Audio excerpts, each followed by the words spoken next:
சிம்மராசிக்காரர்கள் இதுவரைக்கும் சிங்கத்தை காட்டுல பார்த்திருக்கீங்க, ஆ. ரோட்ல பார்த்திருக்கீங்க, இனிமே வீட்ல பார்க்க போறீங்க. பார்க்ல உட்காந்து லவ் பண்ணி பார்த்திருக்கியா நீ?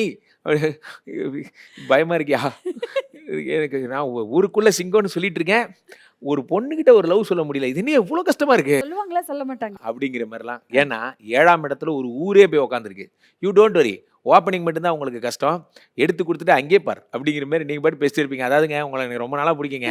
அன்னைக்கு ஒரு நாள் இங்க வந்துட்டு இருக்கும்போது அப்பயே சொல்லலாம்னு நெனச்சேங்க. ஆ. அப்புறம் என்ன ஆச்சுங்க, அப்புறமா நீங்க என்ன தாண்டி போயிட்டீங்க. ம். அப்புறமா உங்க பின்னாடியே நான் ரொம்ப நேரம் சொல்றது லவ்வ சரி. அந்த இப்படியாடா பொண்ணு சொல்லுவீங்க? கேட்குமா? அவங்க அப்படிங்கிற மாரி. கேட்பாங்களா?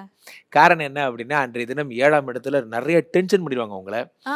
அன்றைய தினம் வந்து உங்க எமோஷனல் இன்டெலிஜென்ஸ்ல தான் இருக்கு விஷயம். ஏன்னா 7ஆம் இடத்துல ஒரு ஊரே போய் உட்காந்துருக்கு அன்றைய தினம். அப்ப என்ன ஆகும்? ஒரு நேரம் நடக்குமா? நடக்காதான்னு தோணும்.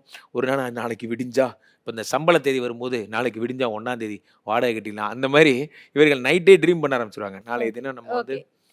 ஆனா, அன்றைய தினம் வந்து பார்த்துட்டீங்கன்னா, 7ஆம் இடத்துல இத்தன ம். பேர் இருக்கும்போது, "சுந்தரி நீயும் சுந்தரன் ஞானும்" அப்படியே என்ன ஓப்பனிங் எல்லாம் பயந்தாப்புல இருந்தாரு. "சுந்தரி நீயும் ஓடி டிராவல் புடிச்சு ஸ்லாங் விளையாண்டுட்டு ஆயிட்டு இருக்கேன். இருக்கு" ஆ. அப்படி. யோ! சிங்கம் அந்த மாரி தான். அப்போ இந்த சிங்கம் மாமிசம் சாப்பிடும்ங்கிறது, இந்த சிங்கத்துக்கே அன்னைக்கு தான் தெரியும்.